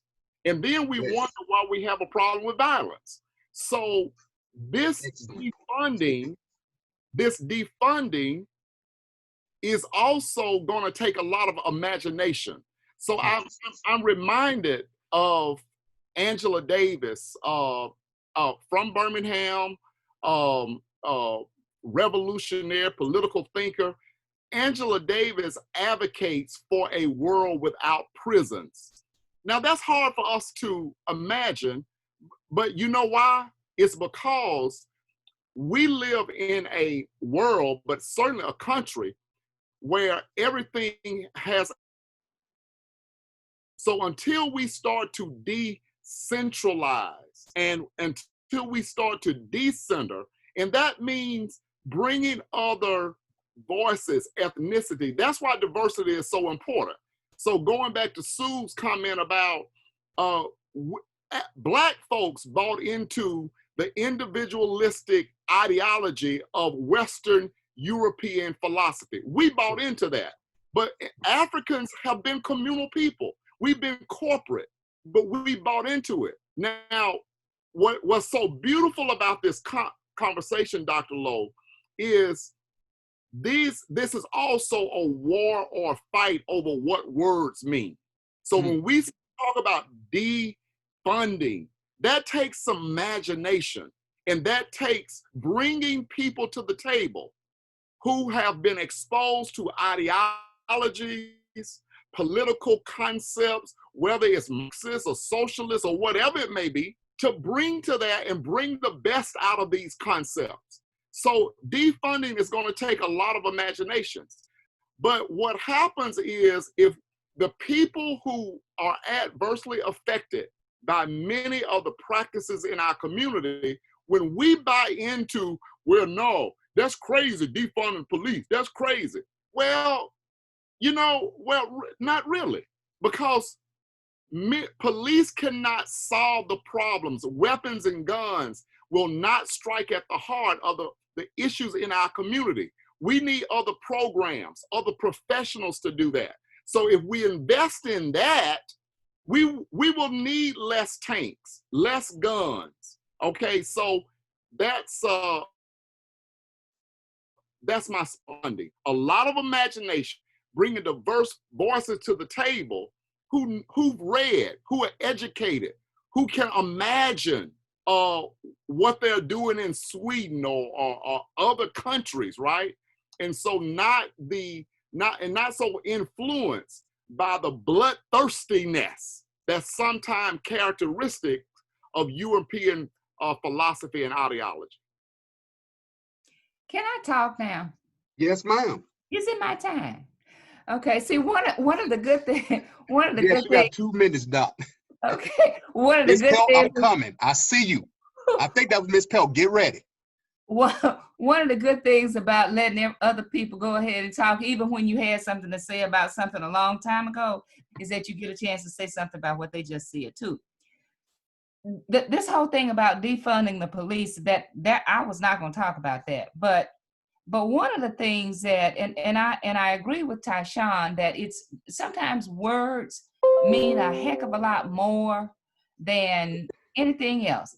When you think about police, think about the picture that comes into your mind. It's about somebody going around making sure that everybody does what they're supposed to do. But if you talked about community safety, that gives a whole new concept. But if that's the purpose of police, to protect and serve, you're talking about community safety. And so there would be a whole lot of stuff that would come into your mind about community safety that would be beyond a cop in a car riding around with a gun or walking the streets with a gun. I mean, just think about everything that could come under community safety. That's about what Tyshawn said. But I want to get back to this whole thing about mentoring. And I wanted to sort of address what Rodney said about feeling sometimes like, mentoring is a failure in some circumstances. Mentoring is really never a failure if you got good mentors. Okay. Now, if you got, the criminal mentors, then, you're going to become a criminal, but you won't be a failure at the other stuff. I mean, you won't be a failure at being a criminal. You learn how to be a good criminal. But when you think about what may have happened, how much worse it would have been had the mentor not been there. See, that's the thing that we sometimes forget about. We can't do it all.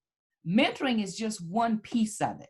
There's a whole lot that goes into, those kids that you saw that got arrested that you had tried to mentor, that you weren't the only thing in that kid's life. There was a whole lot of other stuff. And while you may have addressed one slice of it, you got a whole big pie that's got a whole lot of other slices that have not been addressed.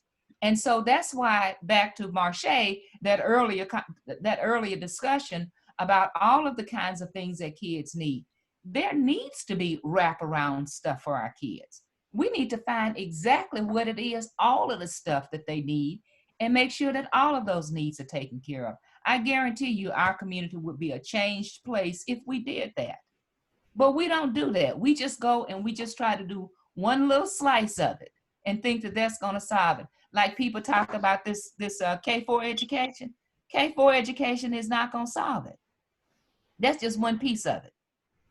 So we got to look at everything that goes into making sure that we have that we plant the seeds so that we have good, productive adults when they get to be adults. Now, Thompson, that's powerful. And Brother Pelt, you can't be weary in well-doing. All mentors, listen to me. You out there in Facebook land, don't get weary in well-doing. Yep. Because you are making a difference. Okay. Doc Phillips, who I heard some. Doc Phillips, I saw a hand go up. Did you have anything? I know you agreed with, I think, Miss Cooper on it and gave a thumbs up. I just want to check with you.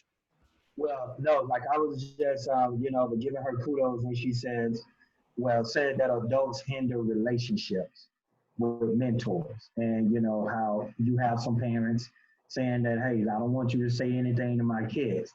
And, I was agreeing with her. I see that sometimes too often that we may have a parent who may say, hey, I'm the only one that can say something to my kid, but you can't tell my child anything. And I was just agreeing with her that if parents and the kid buy in to the assistance or the help of the mentor, then we can, solve a lot of these issues with the kid. So I wanted to give her kudos for pointing that out. Okay. Dr. Phillips, stay right. Go, Ms. Oh, I'm sorry. Ms. Pell, It's okay. go It's ahead. okay. Go. I will You got say, 2 minutes. well, I can say it in one. I will say this, that if you start mentoring at an early age, and you say that, with kids at an early age, for instance, 4th grade, and then you go to 5th grade, and then the child transitions to another school and you hit 7th grade, I think the mentor still needs to somehow check on those kids, especially when they reach high school. You're working with them in elementary and middle, and when they get to high school, you think they have it, but then you find that's just the right time for the enemy to put something in them, or to begin to tell them what they're not capable of, or you should use this gun. Man, don't let him talk to you like that. You're a punk. You lightweight. That's the time that people will actually still begin putting things into their head, and then they'll buy into. They will erase everything that you have implanted in them in a moment for emotions. So even though you still do the mentoring at the young age, you still need to sometimes, I think that if mentors, and I know it's weary. Even as an educator, you get weary and you get tired, but even 10th, 11th, and 12th grade, you still need to check in on a child and say, hey, I'm listening, I'm watching, I need to see your report card. How many credits do you have? We are graduating on time. Put those type of mandates for that child and hold them accountable. So I thank mentors. They are needed. They are appreciated, but I just say don't drop them off when they get a certain age, you just stop and say, hey man, you got it? No, you need to listen to him, because there's a girl that might be whispering in his ear, telling him to do something that you have taught him not to do. And if his mother is not speaking and telling him what can and cannot do, then bam. Okay, sorry. I work with high school students. There is a girl somewhere on the scene that is telling them information. And I have to tell parents all the time, let me make sure you make it. We in our community have to make informed decisions and have informed discussions and care and discuss the mentors, the big brothers, the big sisters, the educators, the leaders, the ministers, the church, everybody. It takes a village. We have to have those conversations. I remember in my church, people, what you doing, boy? You're gonna be somebody when you grow up. Mm-hmm. That's why I am where I am today, because of the strong women who at the University of Alabama who passed me and told me, what's your major? What you going to do? I'm praying for you. That means something. We have to get back to those basics. They still there. We have to address those. Now, panel, we got about 12 minutes, and I have multiple questions, so I'm gonna have to condense it. Dr. Phillips, I need you and brother. Dr. Lowe, I didn't mean to interrupt you, but let's be smart about these last minutes. We really should move into giving every panel member their final words and end with Desmond. And don't forget, Brother Tucker is on here as well. Let's go ahead and move into the final piece. Give every panelist an opportunity to give their final message to the Facebook world and social media, if you don't mind. Okay, yeah, we can do that. Now, we have one more night. So we didn't even touch on that Black Lives Matter in the present. Tomorrow night, we're gonna shift it out. We're gonna deal with it tomorrow night. But let's look at final thoughts in terms of shaping the narrative. How can we shape the narrative and make a real difference? We talked about the emotional appeal. Reverend Garner talked about the rhetoric, using rhetoric and wording, defunding the police or community. I think Attorney Thompson talked about the community aspect. Let's look at, in your final statement, and Desmond, our future, I want you to close us out and take us home. So get ready. So panelists, let's start with Attorney Thompson. Let's see, how can we shape the narrative and make a real difference in our community? Attorney Thompson. Wow. You would see, I started this and now I got to start again. There is a Swahili word for those of you who celebrate Kwanzaa. You're familiar with this word. It's called kujichagulia. And that's self-determination. And I think that once we accept, we need to decide who we are. We need to decide who our community will be. We need to make sure that we're the ones who are defining ourselves. We don't need to buy into definitions that other people have placed on us. When I say Black Lives Matter, I mean my life matters. And all of us need to be able to embrace that. You know, I got white friends. Yeah, their lives matter too. But they got to understand that my life matters. I was so impressed by the video that the University of Alabama football team, have you guys seen that video? I think his name is Alex Leatherwood, who sort of penned this, and it's about Black Lives Matter, and it's got these wonderful, you know, Alabama football players who are saying Black Lives Matter. And we have to be able to own that and to own it and not be ashamed of it. I am an advocate for Black people. That doesn't mean that I dislike white people. I got white friends and I'll be an advocate for them, but they know that I'm an advocate for us. And that's what we have to do. We have to embrace that. Embrace our Blackness, embrace our community, and be advocates for our community. I think that that's the way we will make a difference. Not just my kids and, you know, but all of our kids. It's our community. We got to embrace who we are. We are communal people, and we got to stop pretending that we're not. Thank you. Dr. Phillips. Yes, sir.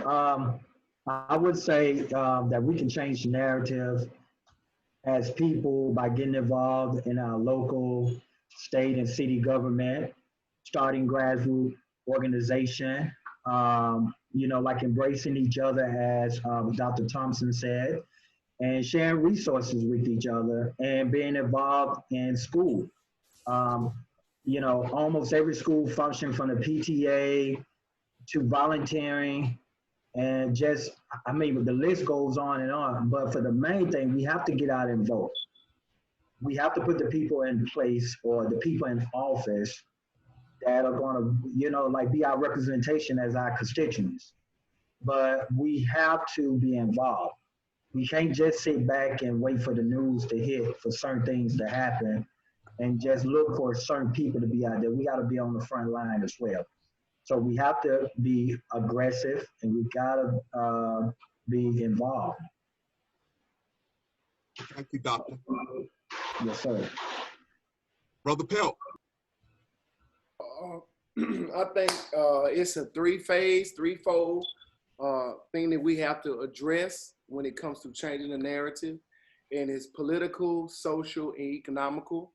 I think political-wise, like the brother just said, we need to get more involved in our political process and holding our local leaders and state and leaders accountable for what they do and what they don't do. Social, I think we need to hold each other accountable in our communities for what we do and don't do as a people and as a community. Saying when we see crime and we speak out and we just don't be silent. And also economical, we need to build our own economical base for our community. We need to own our stores. We need to own the grocery stores. We need to own the local dry cleaners and what have you. But if we can start doing those three things, maybe in whatever order we can, I truly believe that we can change the narrative, not just here locally, but across this nation. Thank you, sir. Ms. Cooper.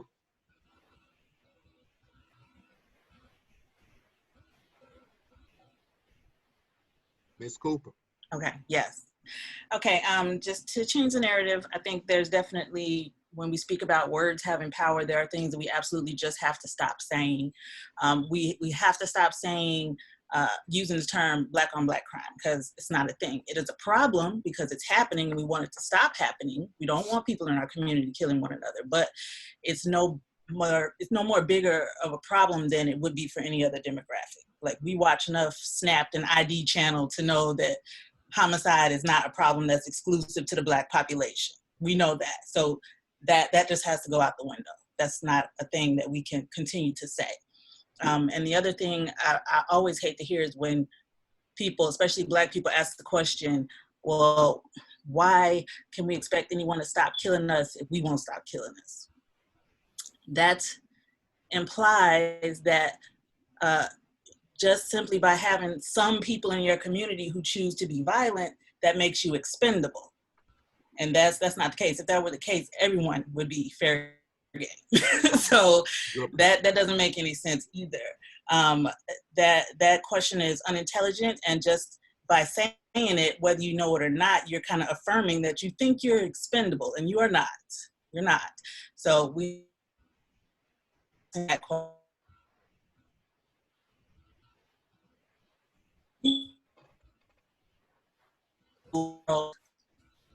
has an effect on what's going on with just to very come out of our mouths. We have to stop saying things like this that are affirming what people may think of us. We have to stop saying that.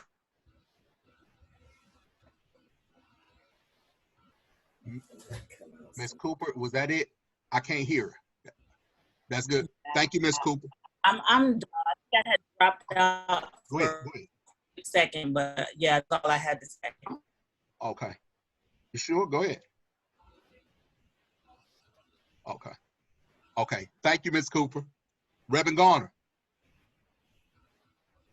Things, and I think we're going to go forward. We're going to have employ radical thinking. That word radical means root, and that means that we're going to have to employ ideas that strike at the root of our issues, our systemic issues. And in this country, we have never dealt with the root of a lot of our causes, and that is racism. We have survived and thrived in spite of it, but we've not dealt with it. So we got to have some radical thinking. Then imagination. We got imaginative actions. Just because something hasn't been done doesn't mean that it can't be done. A lot of times we allow roadblocks to stand in the way of progress. We'll say, well, the law says we can't do this, and there's a policy, or this, that, the other. Well, we have, our Constitution has a slew of amendments that reveal that we can change what has stood in our way. And then lastly, courage. We have to have courage to tell the truth. I was looking today, Dr. Lowe, there's a sheriff in one of these small towns who has literally said today that he will not enforce Governor Ivey's mass ordinance. And so, but they want to tell our boys, why don't you just comply? Why don't you just do what the officer tells you?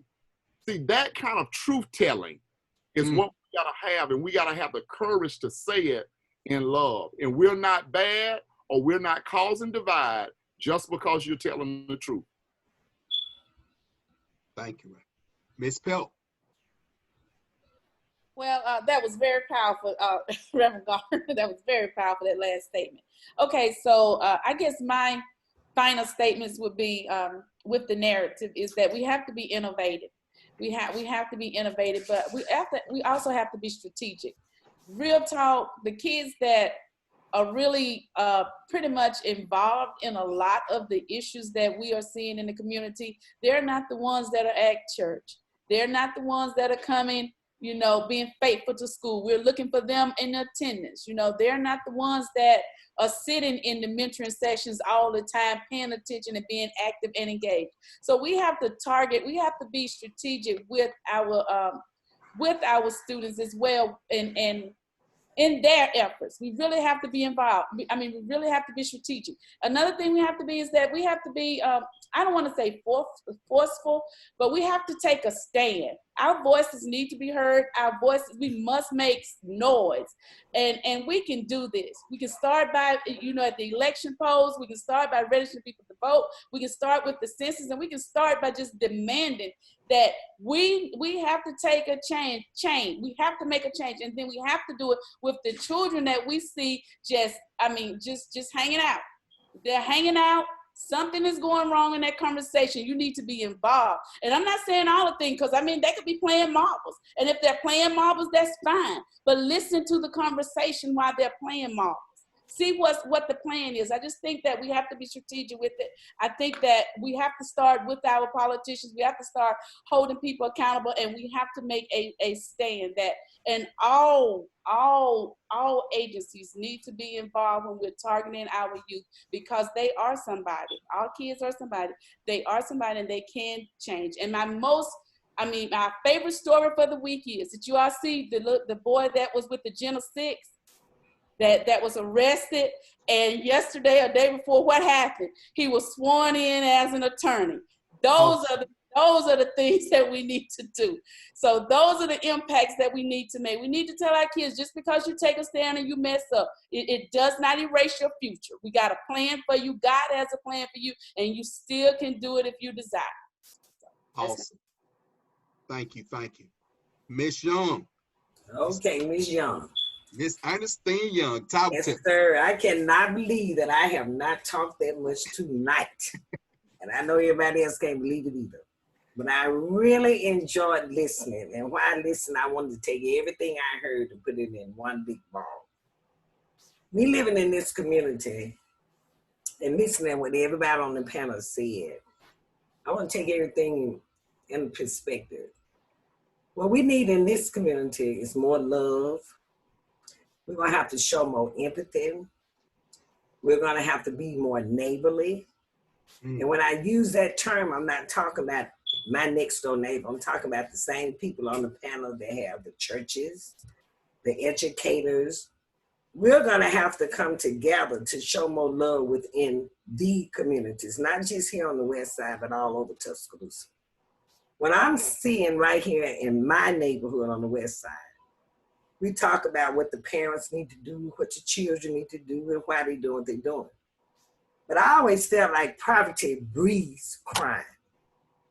You have to look at this community. We have rundown houses. We have bad streets. We have people living in poverty where they don't have any sense of being. People will act according to the way that they're being treated and the way that they live. All of this don't have to do anything about a bad parent or a bad dad or somebody on drugs. Like I say, poverty breeds crime. If you would come out and you would go to some, true enough, the McKenzie Court area, and I'm giving you an example of how things do change when people feel like they belong. You take McKenzie Court and you take Rosedale Court that was remodeled. There is a difference in attitudes because people feel like they're part of something. You talk about McKenzie Court, but you don't hear very much about McKenzie Court and Rosedale. The crimes that was committed in this community, the people didn't come out of those projects, as they name it. Another thing, we need to quit putting so much emphasis on the word project because it has a meaning. It's a place for people to live until they can do better. But that does not make them any less than. So when we start giving people a sense of being and make them feel like they are part of the community, then I think it'll be a lot better. So what I would like to see in this community, that our churches, we have over 30 churches on the west side of Tuscaloosa, but we got a lot of crime. Does the churches be to blame? No. But we're gonna have to walk the streets. You got to hit the beat. People are not willing to face these people because we scared to be on the west side, or we scared they're gonna do that. Well, they do crime all over America. And what I found with me, I'd rather confront the problem. And how do you confront the problem? Well, you don't be scared because you have to learn to treat people like you want to be treated. Why sometimes when you walk in, you can't say, hi, how you doing today? Young man, you look nice today. You know, the way I get to them over here, I compliment, I comment. And you'll find them that they will respond to you a lot more differently than if you criticize. So that's something that I would like to see. So I enjoyed everybody. Did I get cut off? No, you okay? Go ahead. Okay, I enjoyed all the panel, and I think you all have said some wonderful things. Just one thing I want to say, Mr. Pell, I've been in your shoes before where I've tried to help people. And I think that you have a good program, and I think you tried to make a difference, and you did make a difference. But you got to realize that once you turn them loose and you go back to your family, then hopefully that the family then go back to boost where you started. So don't give up, brother, because we need more men like you, more men like Mr. Gardner, more men like on the panel. Dr. Linebarger, do not give up. I thank everybody, and I appreciate everything that happened tonight. One of the things that I've been encouraging Rodney to do, I say, even when you're leaving going out of the community.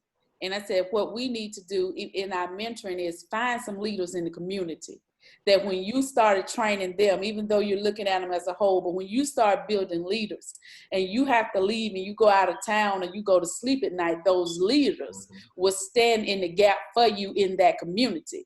And sometimes those leaders can stop a whole lot of stuff. So that's one of the approaches that I'm encouraging him to take now, because he has been down, but I'm encouraging him now to look at your leaders. It doesn't matter what they've done. It doesn't matter the degree of education. Look at your leaders. And when you start building them up, they're going to turn around and build their community up.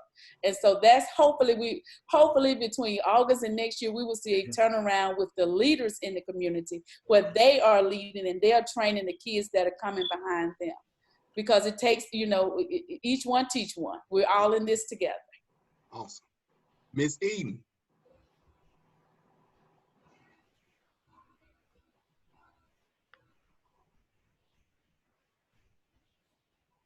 Yes. Wanted to say something and respond to the panel. I think it's really Your closer. I kind of came in at the end of it, but I just really enjoyed what she just had to say. That the leaders in the community, we all of us really need to take an active role in positively influencing our kids and speaking positivity into them, as well as providing educational resources for the parents, because a lot of times they don't know what it is that's available to them out here in the community. So I think putting together like a parental outreach program where they can call in and talk about their issues that they have and the things that they need. And as well as there's plenty of law enforcement officers. I know that right now it's, law enforcement in the community is having an issue, but I know lots of law enforcement officers that would love to partner and be a part of this movement. I put a post up yesterday about how I had 3 different mothers contact me about finding firearms in their homes.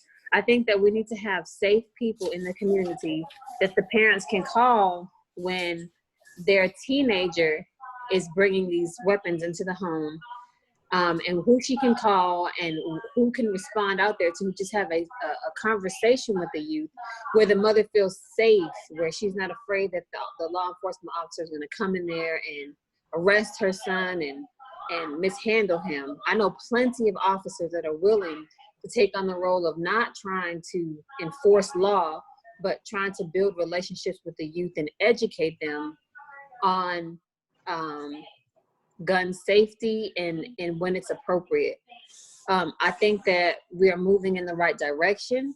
I love that we're having so many of these conversations, and I am hopeful that we collectively can come up with actionable plans and actionable steps that can be seen in the communities, where they see us saying, hey, we love you, you're important. And that will definitely change some of the issues that we've been having in the community. Gotcha. Brother Tucker. Yes, sir. Yes, sir. Final thoughts. Yes, sir, brother. First of all, I want to thank Dr. Lion Barger, a tremendous panel. The brother put together, listening and learning and growing. I just want to say a few things as far as, you know, what we need in the Black community is self-respect and giving more of a role models that we need. And, you know, Mr. Pelt, Brother Pelt, he kind of touched me when he said what he said about mentorship in a young man. And, you know, Solomon said a house of knowledge is a house of mourning, man. And the more you know and the more you see the condition of your people and you see how one could have been saved out of that, that hurts, man. I've been mentoring myself, man. For over 7 straight years, it started with Coach Watson over at the alternative school, the old alternative school when he was working over there. And so I've seen plenty of them that I have talked with, dealt with, end up in the county jail and whatnot. But one of the young brothers got out and told me, he said, Brother Zoe, he said, they love you up there. And I said, who? And he started naming names and I didn't really know the names, right? And I thought about it. I said, those were some of the ones I talked to that was in that alternative school. You see, they're in Stars Academy. And so my thing, brother, is that do hurt when you see one, you read about one in the newspaper. But we got to look at the fact, brother, that brother, like me, I came up in Hayes Court and the environment that he was in, you see. And Hayes Court, they said them boys, our young people, man, you know, they have a lot of negativity going on down there. And so any positive that come at him, then you got 5 or 6 friends pulling him to the negative, because it happened to me, man. See, I'm the only layman on the panel, man. And I like to break it down in layman terms, man. You see? And so what we have to do is give them a sense of knowledge, man, starting like that sister said when they're young. You know, the parents got to re-educate themselves. I got a book here, A Torchlight for America by the Honorable Louis Farrakhan, man. Also, I got a book, The New Jim Crow, Mass Incarceration, The Age of Colorblindness by Michelle Alexander. There's another book written by another author, Slavery by Another Name, Douglas A. Blackman. Then there's another one, man, The Color of Law, Forgotten How Our Government Segregated America by Richard Romstein. You see? So we got to give our young people the knowledge of self at an early age, man. Let them see the reality of what's really going on. You see? No sugarcoat anything to them. We have to know this, man. The Honorable Elijah Muhammad told us in all our study, history is most qualified to reward research. You see, we got to go back in history and find out what this thing is all about. And that young man that was gunned down in Washington Square, did you all see the gun that was laying beside that little brother? That little brother had something military, man, where you take the clip out and turn it over and shoot some more, man. Where are these young boys getting these guns? And on top of that, it's drugs, man. The Perk 30, the Mollies, and all this other type activity, man. That's why they don't say drug related no more. Because then you seeing it as a problem, man. You seeing it as they need help, see? And don't nobody really want to give us any help from the top down, man. Okay? So my thing is we have to be re-educated, man. I got a book here, Race Matters. The FBI Secret Files on Black America from 1960 to 1972 by Kenneth O'Reilly. I don't know if he's black or white, but I read it all, man. I don't care what color they is. If they're giving me the science to make me a better person, then I'm reading it and I'm studying it because I was taught that in the Nation of Islam, man. So we have to change this narrative, man. The thinking of our young people, man. The gangster mentality, the thug mentality, okay? We got to change that because I had that mentality, man. I preached violence one time against other black men in neighborhoods, man. I know this thing And I know how they think, man. And I have been dealing with them, and they can tell you I've been dealing with them, man. Right, because out of love, man, it's love and duty for me. I got to right the wrong, man, that I helped create it, that I helped start it. I don't want my grandchildren, children knowing the only thing your dad would did, fight football player, fight with the police and cut up. No, man. So I had to change my life for the better, man. You see? So that's changing to the narrative, man. Changing the narrative and voting too, because that DA came down and took the case from that brother DA up in Birmingham, man, so that he can let them officers all go free. So that's why I'm an advocate for voting, man. Bill Foster, man. You see, we started a group here to help ex-felons get the right to vote, you see? And so that's where they're gonna start, man. You know what I'm saying? So to me, voting is necessary because that Attorney Jones that did that, he need to be gone, man. We can turn Alabama back from red to blue if they keep hindering us from voting, and those white-minded individuals that vote like we vote, then there it is right there, man. So my thing is, we changing the narrative, okay? And so I want to thank Dr. Linebarger, Tyshawn Gardner, brilliant brother. I've been watching that brother for some years. Sue Thompson, man, brilliant attorney, man. And others that's on this panel, man. Brother Pelt, them brothers always tell me about mind changing when I run into them. At one time, they thought I was with mind changing, you see? But that brother doing a wonderful job, man. It's take of all of us, man. It takes a village, brothers, sisters. And so I'm so humble, man, just listening and learning, man, because I like to listen. That's why God gave us 2 ears and 1 mouth. Really, I love listening and learning. I really do, man. And so I want to thank Dr. Linebarge again, the moderator, for allowing me to share these few words. Thank you, family. Thank you, Brother Tucker. Desmond. Okay, first of all, thank you guys for having me. For sure, this is definitely a learning experience for me, and I really enjoyed it. So I think really to change the narrative from my perspective, I think that we talk too much and focus on who to put the blame on, rather than everybody being an active part and making sure that, you know, students and children growing up get what's necessary so that they don't turn to that way of life. Any way you look at it, you can put the blame on anyone. You can put the blame on the parent. Parents can put the blame on the educators. You know, you can put the blame on police officers, the community they grew up in, whatever.